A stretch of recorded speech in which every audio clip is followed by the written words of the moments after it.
All right, today we're talking about the DonJoy SE-4 knee brace. I actually don't have one to show you, but I used one years ago after I originally tore my ACL. It was the cheapest one on the market, the cheapest full ACL and the rest of the ligament support brace, not these flimsy things you get at CVS or whatever, but a real legitimate type of brace for this type of injury.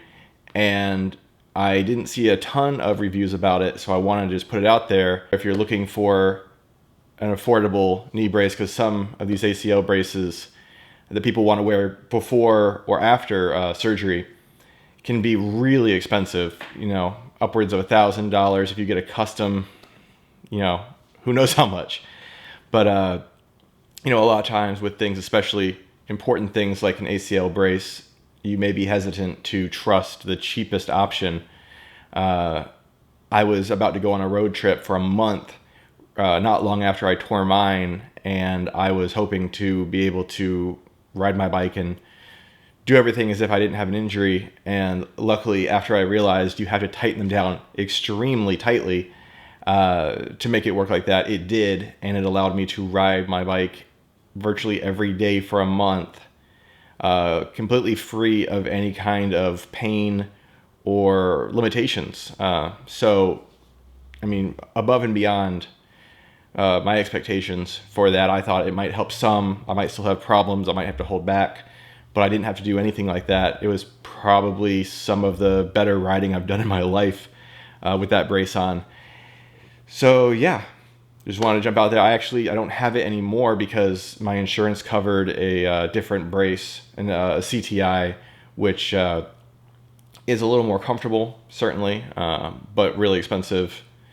I think it's more expensive than the SE-4, even with insurance, as opposed to buying the SE-4 off of Amazon.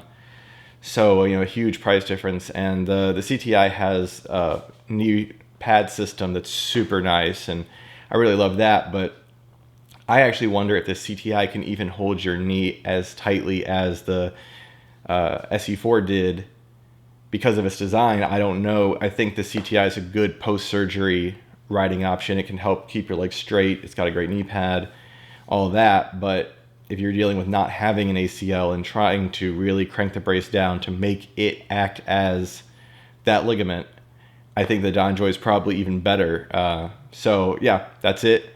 Just want to throw that out there. Also, the other reason I don't have it is because I actually sold it to another bike rider that had a far more severe, I believe, injury to his knee. I think he was missing 2 or maybe even 3 ligaments in his knee. Really bad news. He hadn't been able to ride in quite a few years, I believe, and he had a couple extra bucks, wanted to try it out.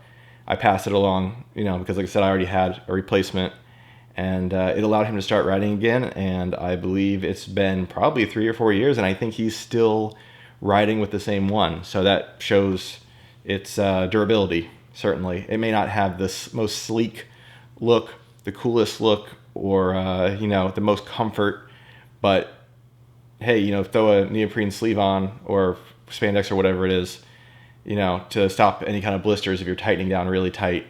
And it might not be the most comfortable, but it does the job, and it's way more comfortable than when you put your foot down and you don't have an ACL, and then your knee locks up and hurts, and it's a terrible thing. So that's it. You got the point. The cheapest one is also a great one. So there you go.